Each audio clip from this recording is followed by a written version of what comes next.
நீங்கள் பார்த்து கொண்டிருப்பது உங்கள் ஜாஷ்வா டிவி. சகல ஜனங்களுக்கும் நற்செய்தி.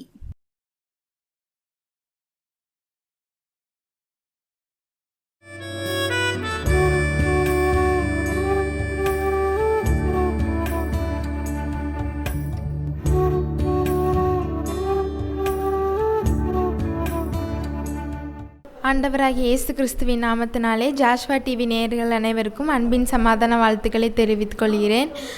இன்றைக்கும் இந்த நற்செய்தி நேரத்தின் வழியாக ஆண்டவர் உங்களை சந்திப்பதற்காக கொடுத்த பாக்கியத்திற்காக ஆண்டவருக்கு நன்றிகளை செலுத்துகிறேன்.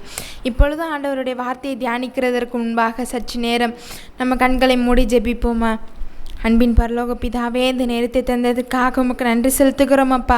இந்த நேரத்தில் எங்கள் வார்த்தையை நீங்கள் தியானிக்க கொடுத்த கிருபைகளுக்காக உமக்கு நன்றி செலுத்துகிறோம். இந்த ஆண்டில் ஏசப்பா நீங்கள் எங்களோடு இடைப்படும்படியாக நாங்கள் ஜெபிக்கிறோம். ஏசப்பா இன்றைக்கு எந்த வார்த்தையை கொண்டு நீங்கள் எங்களோட இடைப்பட இருக்கிறீங்களோ அந்த வார்த்தை மூலமாக எங்களோடு நீங்கள் பேசும்படியாக நாங்கள் ஜெபிக்கிறோம். ஏசப்பா எங்களை முற்றிலுமாக எங்கள் கருத்தில் ஒப்பு கொடுக்கிறோம். கேட்கிற ஒவ்வொருவருடைய இருதயத்தையும், லீதியாளின் இருதயத்தை திறந்த தேவன் இவங்க இருதயத்தையும் திறந்து ஏசப்பா நீங்கள் உங்களோட வார்த்தையை நீங்கள் பேசும்படியாக ஜெபிக்கிறேன். என்னை மறைத்து நீங்கள் வெளிப்படுங்க. இயேசுவின் மூலம் ஜெபிக்கிற நல்ல பிதாவே, ஆமேன்.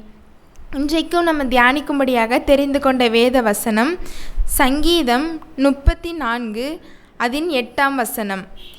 கர்த்தர் நல்லவர் என்பதை ருசித்து பாருங்கள், அவர் மேல் நம்பிக்கையாக இருக்கிற மனுஷன் பாக்கியவான். இந்த வசனத்தின் முன்பகுதியை தான் நம்ம இன்றைக்கு தியானிக்க இருக்கிறோம். என்ன சொல்லுகிறது? கர்த்தர் நல்லவர் என்பதை ருசித்து பாருங்கள். எப்பொழுதுமே கர்த்தர் நல்லவராகவே தான் இருக்கிறார். ஆனால் நம்ம அதை ருசித்து பார்க்கும் பொழுது, நம்ம அதை தியானித்து பார்க்கும் பொழுது தான் அது நம்மளுக்கு ஒரு சில நேரங்களில் புரிகிறதா இருக்குது. நிறைய நேரங்களில் ஆண்டவர் நம்மளை நடத்துகிற விதம் ஆண்டவருக்கு சரியாக நடத்துவார். ஆனால் நம்ம நினைப்போம், ஏன் ஆண்டவர் என்னை இப்படி நடத்துகிறாங்க, இந்த பாதை எனக்கு கடினமாக இருக்கே, இந்த சூழ்நிலை எனக்கு கஷ்டமாக இருக்கே அப்படின்னு சொல்லி நம்ம நினைக்கலாம். ஆனால் ஆண்டவர் சரியாய் நடத்திக்கிட்டு இருப்பார். ஆண்டவர் நம்மளுக்கு நல்லவராக இருந்து சரியான பாதையில் ஆண்டவர் நடத்தி கொண்டு இருப்பார். அதை நம்ம ருசித்து பார்க்கும் பொழுது தான் நமக்கு அந்த அநேக காரியங்கள் நம்ம தெரிந்து கொள்ள முடியும். ஆண்டவருடைய நடத்துதல் எப்படிப்பட்டதாக இருக்குது அப்படின்னு சொல்லி நம்ம அதை நிதானித்து பார்க்கும் பொழுது தான் நம்ம தெரிந்து கொள்ளுகிறதா இருக்குது. தாவீது கூட இந்த சங்கீதத்தை எழுதும் பொழுது எப்படிப்பட்ட சூழ்நிலை எழுதுகிறார் என்று சொல்லி மேலே நம்ம பார்க்கிறோம். தாவீது அபிமெலேக்குக்கு முன்பாக வேஷம் மாறின போது அவனால் துரத்தி விடப்படுகையில் பாடின சங்கீதம். இந்த சம்பவத்தை நம்ம 1 சாமுவேல் 21ஆம் அதிகாரத்தில் அந்த 10ஆம் வசனத்திலிருந்து 12ஆம் வசனத்திற்குள்ளாக இந்த சம்பவத்தை நம்ம பார்க்க முடிகிறது. தாவீது இப்படி வேஷம் மாறி ஒவ்வொருத்தர் கண்களுக்கு முன்பாக தப்பித்து ஓடும் பொழுது அங்கே தாவீது சொல்லுகிறார், கர்த்தர் நல்லவர் என்பதை ருசித்து பாருங்கள் அப்படின்னு சொல்லி சொல்லுகிறார். நம்மளாக இருந்தோன்னா எனக்கு இப்படி ஒரு சுச்சுவேஷன் இருக்கே அப்படின்னு சொல்லி நம்ம சோர்ந்து போயிடுவோம். ஆனால் இங்கே தாவீது கர்த்தர் நல்லவர் என்று சொல்லுகிறதை நம்மளால் பார்க்க முடிகிறது. 1 சாமுவேல் 21ஆம் அதிகாரம் 13ஆம் வசனத்தில் நம்ம பார்க்கிறோம்.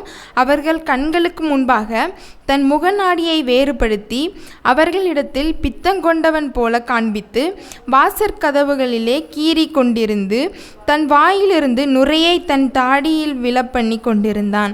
இங்கே இப்படி வேஷம் மாறி தாவீது தப்பித்து ஓடும் பொழுது இங்கே சொல்லுகிறார் கர்த்தர் நல்லவர் என்று சொல்லுகிறதே நம்மளால் பார்க்க முடிகிறது. நம்மளும் இந்த நேரத்தில் நம்ம சற்று ஆராய்ந்து பார்ப்போம். ஆண்டவர் நம்ம வாழ்க்கையில் எப்படியெல்லாம் நல்லவராக இருந்தார், எந்தெந்த இடங்கள்லாம் ஆண்டவர் நல்லவராக இருந்தார் என்று சொல்லி ஒரு 4 காரியங்களை நம்ம இன்றைக்கு இஸ்ரவேல் ஜனங்களுடைய வாழ்க்கையிலிருந்து நம்ம ஒரு 4 காரியங்களை நம்ம பார்க்க போகிறோம். நெகேமியாவின் புஸ்தகம் 9ஆம் அதிகாரம் அதன் 20ஆம் வசனத்தின் பின்பாகம். அவர்கள் வாய்க்கு உம்முடைய மன்னாவை அருளி அவர்கள் தாகத்துக்கு தண்ணீர் கொடுத்தீர். முதலாவது ஆண்டவர் எப்படி நம்ம வாழ்க்கையில் நல்லவராக இருக்கிறார் என்று சொல்லி பார்த்தோன்னா, ஆண்டவருக்கு நம்ம நல்ல உணவு கொடுக்கிறார், நல்ல தண்ணீர் கொடுக்கிறார் நம்மளுக்கு நல்ல. அதே போல் வசனத்தில் பார்க்குறோம் 21ஆம் வசனத்தில், இப்படி 40 வருஷமாக வனாந்திரத்தில் அவர்களுக்கு ஒன்றும் குறைவுபடாதபடிக்கு அவர்களை பராமரித்து வந்தீர். அவர்கள் வஸ்திரங்கள் பழமையாய் போகவும் இல்லை, அவர்கள் கால்கள் வீங்கவும் இல்லை என்று சொல்லி நம்ம வேத வசனத்தில் பார்க்கிறோம். ஆண்டவர் அவங்களுக்கு தேவையான மன்னாவை கொடுக்கிறார், அவங்களுக்கு இறைச்சியை கொடுக்கிறார், அவங்களுக்கு தாகத்திற்கு தண்ணீரை கொடுக்கிறார். அவங்க நடக்கிறதுக்கு 40 வருஷமாக அவங்க நடந்தாங்கன்னு சொல்லி நம்ம வேதத்தில் பார்க்கிறோம். அதற்கேற்ற பலனை ஆண்டவர் கொடுக்கிறார். அவங்க வசனத்தில் பார்க்கிறோம், அவங்க வஸ்திரங்கள் கூட பழமையாய் போகவில்லை என்று சொல்லி பார்க்கிறோம். நம்ம கிறிஸ்மஸ்க்கு ஒரு ட்ரெஸ்ஸு, நியூ இயர்க்கு ஒரு ட்ரெஸ்ஸு, ஈஸ்டருக்கு ஒரு ட்ரெஸ்ஸு, இப்படி சொல்லி நம்ம புதிய புதிய வஸ்திரங்களை எடுக்கிறோம். ஆனால் அவங்க போன பாதை எது? வனாந்தரமான பாதையில் தான் அவங்க போனாங்க. ஆனாலும் அங்கே வசனத்தில் பார்க்குறோம், அவங்க வஸ்திரங்கள் பழமையாக போகவில்லை, அதே போல் அவங்க கால்களும் வீங்கலை. 40 வருஷமாக அவங்க நடந்து கொண்டே தான் இருக்கிறாங்க. ஆனாலும் அவங்க கால்கள் வீங்காதபடிக்கு அங்கே சிறியவர்கள் இருந்திருப்பாங்க, பெரியவர்கள் வர இருந்தாங்க, முதியவர்கள் இருந்தாங்க. ஆனால் யாரோடைய கால்களும் வீங்கினதாக ஆண்டவர் இங்கே பதிவிடப்படலை. அதனால் ஆண்டவர் நம்மளுக்கு நல்ல உணவு கொடுத்தவராய், உடை கொடுத்து ஆண்டவர் நம்மளை பராமரிக்கிறதுல ஆண்டவர் நல்லவராய் இருந்தார். யாத்திராகமத்தின் புஸ்தகம் 16ஆம் அதிகாரம் அதன் 13ஆம் வசனத்திலிருந்து பார்க்கும் பொழுது, சாயங்காலத்தில் காடைகள் வந்து விழுந்து பாளையத்தை மூடிக்கொண்டது. விடியற் காலத்தில் பாளையத்தை சுற்றி பனி பெய்திருந்தது. பெய்திருந்த பனி நீங்கின பின் இதோ வனாந்தரத்தின் மீதெங்கும் உருச்சியான ஒரு சிறிய வஸ்து உறைந்த பனிக்கட்டி பொடியத்தனையாய் தரையின் மேல் கிடந்தது. இஸ்ரவேல் புத்திரர் அதை கண்டு அது இன்னது என்று அறியாதிருந்து ஒருவரை ஒருவர் பார்த்து இது என்ன என்றார்கள். அப்பொழுது மோசே அவர்களை நோக்கி, இது கர்த்தர் உங்களுக்கு புசிக்க கொடுத்த அப்பம் என்று சொல்லி நம்ம வேதத்தில் பார்க்கிறோம். அவங்களுக்கு அங்கே பசியாக இருக்கிறதுனால எங்களுக்கு சாப்பிட்றதுக்கு எதுவும் இல்லை, வனாந்தரத்தில் எங்களை சாகடிக்கவா எங்களை இப்படி கூட்டு வந்தீங்க அப்படின்னு சொல்லி மோசேக்கிட்ட ஆண்டவருக்கு விரோதமாக அவங்க முறுமுறுக்கிறத பார்க்குறோம். அப்பொழுது ஆண்டவர் வந்து அவங்களுக்கு சொல்லுகிறார், 12ஆம் வசனத்தில், இஸ்ரவேல் புத்திரரின் முறுமுறுப்புகளை கேட்டிருக்கிறேன். நீ அவர்களோட பேசி, நீங்கள் சாயங்காலத்தில் இறைச்சியை புசித்து விடியற்காலத்தில் அப்பத்தால் திருப்தியாகி நான் உங்கள் தேவனாகிய கர்த்தர் என்பதை அறிந்து கொள்வீர்கள் என்று சொல் என்றார். இதில் பார்க்குறோம், ஆண்டவர் சொல்கிறார், அவங்க வந்து ஆண்டவர் தான் தேவன் என்று சொல்லி அவங்க அறிந்து கொள்ளணும்னு சொல்லி ஆண்டவர் இங்கே வந்து அவங்களுக்கு காலையில் சாயங்காலத்தில் காடைகளையும் விடியற்காலத்தில் மன்னாவையும் கொடுத்து ஆண்டவர் அவங்கள திருப்தியாக்கி அவங்கள வழி நடத்துகிறத பார்க்குறோம். யாத்திராகமம் 16ஆம் அதிகாரம் 31ஆம் வசனத்தின் முன்பகுதியில் பார்க்கிறோம், இஸ்ரவேல் வம்சத்தார் அதற்கு மன்னா என்று பெயரிட்டார்கள் என்று சொல்லி பார்க்கிறோம். இப்படியாக ஆண்டவர் இஸ்ரவேல் ஜனங்களை மன்னாவை கொடுத்து காடைகளை கொடுத்து அவங்களுக்கு உணவில் அவங்களுக்கு பராமரிக்கிறதே பார்க்கிறோம். அதே போல் என்னாகமத்தின் புஸ்தகம் 20ஆம் அதிகாரம் அதில் 8வது வசனத்தில் பார்க்குறோம், அவங்க இஸ்ரவேல் ஜனங்கள் இப்போ எதற்காக முறையிடுறாங்கன்னா, எங்களுக்கு குடிக்க தண்ணீர் வேண்டும், நாங்கள் சாப்பிட மட்டும் போதாது, எங்களுக்கு குடிக்க தண்ணீர் இல்லாமல் நாங்கள் வனாந்தரத்தில் சாகிறதான்னு சொல்லி முறையிடும் பொழுது ஆண்டவர் மோசேக்கு சொல்கிறார், நீ கோலை எடுத்து நீயும் உன் சகோதரனாகிய ஆரோனும் சபையாரை கூடி வர செய்து அவர்கள் கண்களுக்கு முன்பாக கண்மலையை பார்த்து பேசுங்கள், அப்பொழுது அது தன்னிடத்தில் உள்ள தண்ணீரை கொடுக்கும். இப்படி நீ அவர்களுக்கு கண்மலையிலிருந்து தண்ணீர் புறப்பட பண்ணி சபையாருக்கும் அவர்கள் மிருகங்களுக்கும் குடிக்க கொடுப்பாய் என்றார். அதே போல் 11வது வசனத்தில் பார்க்கிறோம், அதை ஆண்டவர் நிறைவேற்றுகிறதே நம்ம பார்க்கிறோம். தன் கையை ஓங்கி கண்மலையை தன் கோலினால் 2 தரம் அடித்தான். உடனே தண்ணீர் ஏராளமாய் புறப்பட்டது. சபையார் குடித்தார்கள், அவர்கள் மிருகங்களும் குடித்தது. இதில் பார்க்குறோம், ஆண்டவர் எப்படி இஸ்ரவேல் ஜனங்களுக்கு தண்ணீரை கொடுத்து ஆண்டவர் அவங்களை பராமரித்தார் என்று சொல்லி பார்க்கிறோம். இப்படியாக நீங்களும் பார்த்து கொண்டு இருக்கிற நீங்களும், எனக்கு குறை இருக்கே ஆண்டவர், எனக்கு ஒன்றுமே இல்லாத வனாந்தர சூழ்நிலையில் நான் சென்று கொண்டு இருக்கிறேனேன்னு சொல்லி நீங்கள் நினைக்கலாம். ஆனால் ஆண்டவர் வசனத்தில் சொல்லப்பட்டது போல், நெகேமியாவில் சொல்லப்பட்டது போல் ஆண்டவர் உங்களுக்கு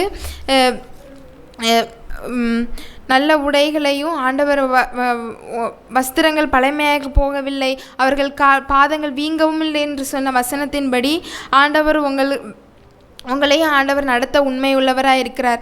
இஸ்ரவேல் ஜனங்கள் வனாந்திரத்தில் தான் சென்றாங்க. ஆனாலும் ஆண்டவர் காடைகளையும் மன்னாவையும் கொடுத்தார். அதே போல் கண்மலையை அடித்த உடனே தண்ணீர் புறப்பட்டு வந்து அவங்க மட்டும் இல்லை, அவங்களோட மிருக ஜீவன்களும் ஆண்டவர் அவங்களை ஆசீர்வதிக்கிறதை பார்க்கிறோம். அதனால் நீங்களும் எதை குறித்தும் கலங்காமல் கர்த்தர் நல்லவர் என்று சொல்லி நீங்கள் ருசித்து பார்க்கும் பொழுது ஆண்டவர் இப்படியாய் உங்களை நடத்தி வந்திருக்கிறார் சொல்லி நீங்கள் நினைத்து பார்க்கும் பொழுது இன்னும் அநேக காரியங்கள் அற்புதங்களை ஆண்டவர் உங்கள் வாழ்க்கையில் செய்ய வல்லமை உள்ளவராக இருக்கிறார். அதனால் முதலாவது பார்க்கிறோம், ஆண்டவர் நம்மளுக்கு பராமரிக்கிறதுல நல்லவராக இருக்கிறார். அடுத்ததாக பார்க்கிறோம் நெகேமியா 9ஆம் அதிகாரம் அதன் 19ஆம் வசனத்தில், நீர் உம்முடைய மிகுதியான மன உருக்கத்தின்படியே அவர்கள் வனாந்திரத்திலே கைவிடவில்லை. அவர்களை வழிநடத்த பகலிலே மேக ஸ்தம்பமும் அவர்களுக்கு வெளிச்சத்தையும் அவர்கள் நடக்க வேண்டிய வழியையும் காட்ட இரவிலே அக்னி ஸ்தம்பமும் அவர்களை விட்டு விலகவில்லை. இதில் பார்க்குறோம், இஸ்ரவேல் ஜனங்கள் வனாந்திரத்தில் போகிறாங்க. அவங்களுக்கு வழி நடத்துறதற்கு எப்படி என்றே தெரியவில்லை. மோசே மூலமாக ஆண்டவர் நிறைய வார்த்தைகளை கொடுத்து எப்பொழுது புறப்படணும், எங்கே தங்கணும், எல்லாவற்றையும் ஆண்டவர் மோசே மூலமாக அங்கே இஸ்ரவேல் ஜனங்களுக்கு கற்பிக்கிறார். ஆனாலும் ஆண்டவர் அவர்களுக்கு முன்பாக மேக ஸ்தம்பத்தில் இரவில் மேகஸ்தம்பமாகவும் இரவில் அக்னி ஸ்தம்பமாகவும் பகலில் மேகஸ்தம்பமாகவும் சென்று இஸ்ரவேல் ஜனங்களே ஆண்டவர் அங்கே வழி நடத்துகிறத பார்க்கலாம். நீங்கள் கூட நினைக்கலாம், என் சூழ்நிலை எப்படி இருக்கே, வனாந்தரமான சூழ்நிலையில் நான் செஞ்சு கொண்டிருக்கிறேனே நீங்கள் நினைக்கலாம். ஆனால் ஆண்டவர் நல்லவராக இருந்து, கர்த்தர் நல்லவராக இருந்து உங்களே ஆண்டவர் உங்களோட வாழ்க்கையில் சூழ்நிலைகள் எப்படிப்பட்டதாக இருந்தாலும் சரி ஆண்டவர் உங்களை வழி நடத்துறதற்கு உண்மை உள்ளவராக இருக்கிறார். அந்த லட்சத்தின் அதிகமான ஜனங்களை ஆண்டவர் எப்படி நடத்தினார், மேகஸ்தம்பங்களையும் கொண்டு அக்னி ஸ்தம்பங்களையும் கொண்டு வழி நடத்தின தேவன் பார்த்து கொண்டிருக்கிற உங்களையும் ஆண்டவர் வழி நடத்த உண்மை உள்ளவராக இருக்கிறார். வசனத்தில் கூட பார்க்கிறோம், யாத்திராகமம் 13ஆம் அதிகாரம் அதன் 21ஆம் வசனத்தில் நம்ம பார்க்கிறோம், அவர்கள் இரவும் பகலும் வழி நடக்க கூடும்படிக்கு கர்த்தர் பகலில் அவர்களை வழிநடத்த மேகஸ்தம்பத்திலும் இரவில் அவர்களுக்கு வெளிச்சம் காட்ட அக்கினி ஸ்தம்பத்திலும் அவர்களுக்கு முன் சென்றார். பகலிலே மேகஸ்தம்பமும் இரவிலே அக்னி ஸ்தம்பமும் ஜனங்களிடத்திலிருந்து விலகி போகவில்லை. நீங்கள் நினைக்கலாம், ஆண்டவர் என்னை கைவிட்டார், ஆண்டவர் என்னை விட்டு விலகி போயிட்டார், நான் பாவம் செய்துட்டு அதனால் என்னை விட்டு விலகி போயிட்டார்.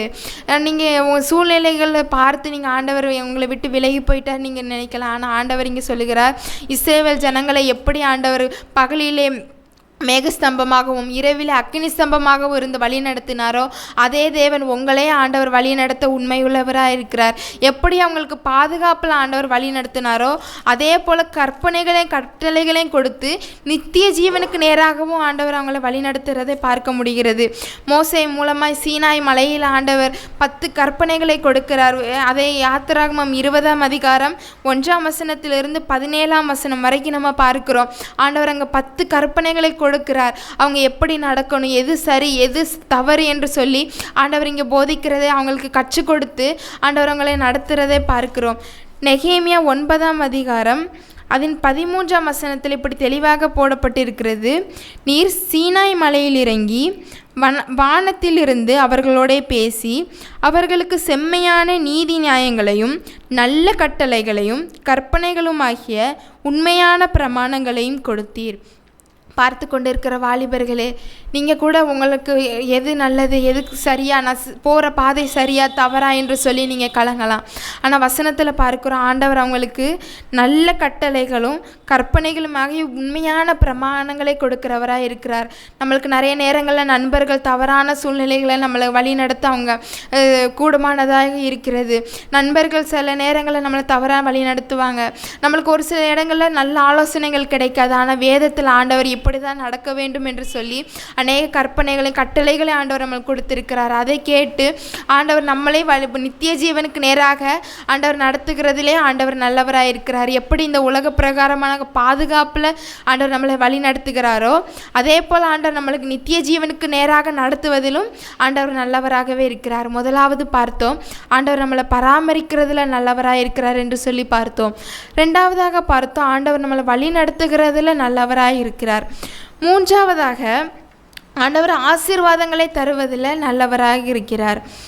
அதே நெகேமியா 9ஆம் அதிகாரம் அதன் 25ஆம் வசனத்தில் நம்ம பார்க்கிறோம்.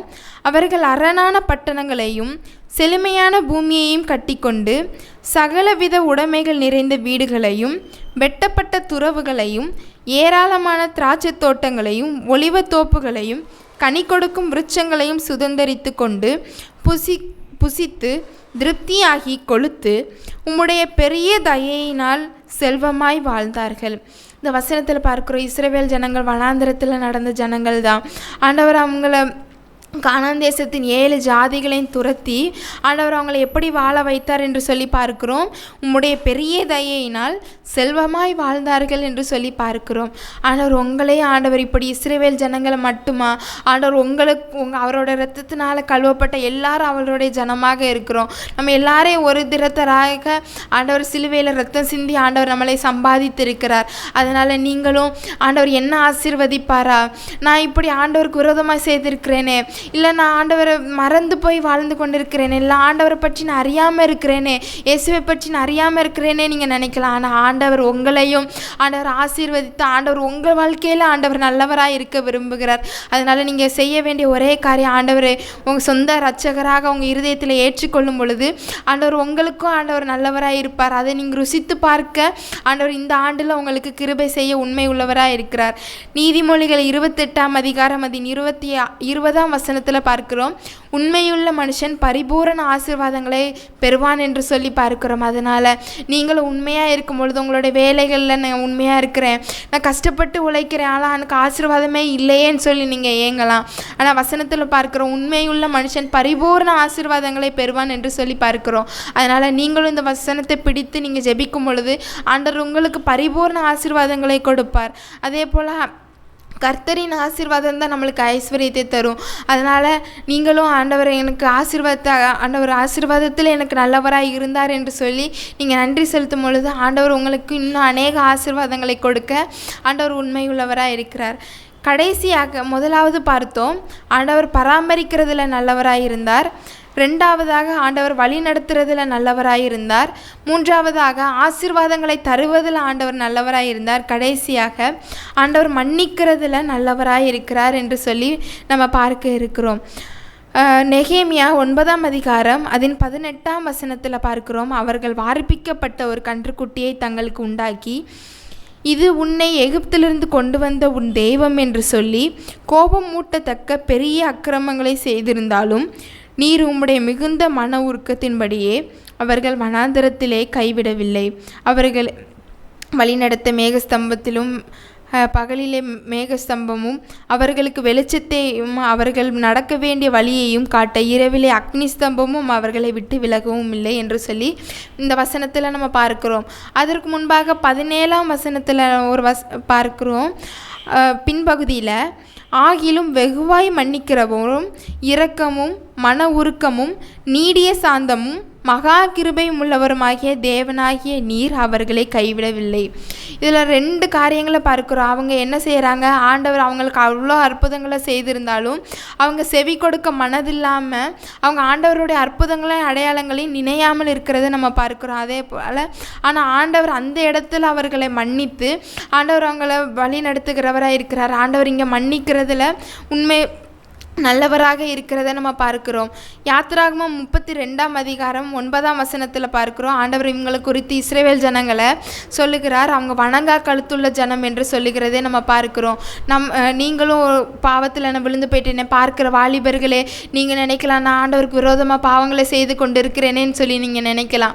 ஆனால் ஆண்டவர் சொல்லுகிறார், இங்கே வணங்கா கழுத்துள்ள ஜனங்களாக இருந்த இந்த ஜனங்களை தான் ஆண்டவர் வழி நடத்தி அவங்களுக்கு 7 ஜாதிகளை துரத்தி, கானானின் 7 ஜாதிகளை துரத்தி அவர்களை செல்வமாய்